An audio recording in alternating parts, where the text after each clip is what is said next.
Hi, പുതിയൊരു വീഡിയോയിലേക്ക് സ്വാഗതം. ഈ വീഡിയോ റൊണാൾഡോയെ കുറിച്ചാണ്. റൊണാൾഡോയുടെ കുട്ടിക്കാലം വളരെ കഷ്ടപ്പാടുകളുടേതായിരുന്നു. അദ്ദേഹത്തിൻ്റെ ഫാദർ ഒരു തോട്ടക്കാരനായിരുന്നു, അമ്മ ക്ലീനിങ് ജോലിയും കുക്കിംഗ് ജോലിയും ഒക്കെ ചെയ്തിരുന്ന ഒരു ലേഡിയായിരുന്നു.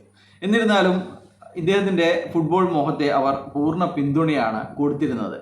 ഒരിക്കൽ ഇദ്ദേഹത്തിൻ്റെ ടീച്ചർ ഇദ്ദേഹത്തെ ഉപദേശിച്ചു, നിനക്ക് ഇങ്ങനെ ഫുട്ബോൾ താരമാകണം, ഫുട്ബോൾ കളിക്കാരനാകണം എന്നുള്ള മോഹങ്ങളൊക്കെ ഉപേക്ഷിച്ച് നിനക്ക് പ്രാക്ടിക്കലായിട്ട് ചിന്തിച്ചുകൂടെ, നിനക്ക് മത്സ്യം വിൽക്കുന്നതിനെ കുറിച്ച് ആലോചിച്ചുകൂടെ എന്ന് ഇദ്ദേഹത്തെ ഉപദേശിച്ചിട്ടുണ്ടായിരുന്നത്രേ. പക്ഷേങ്കിൽ ആഗ്രഹങ്ങൾ ഉപേക്ഷിക്കാതിരുന്ന ഇദ്ദേഹം ഇതിനു വേണ്ടി പരിശ്രമിച്ചുകൊണ്ടേയിരുന്നു.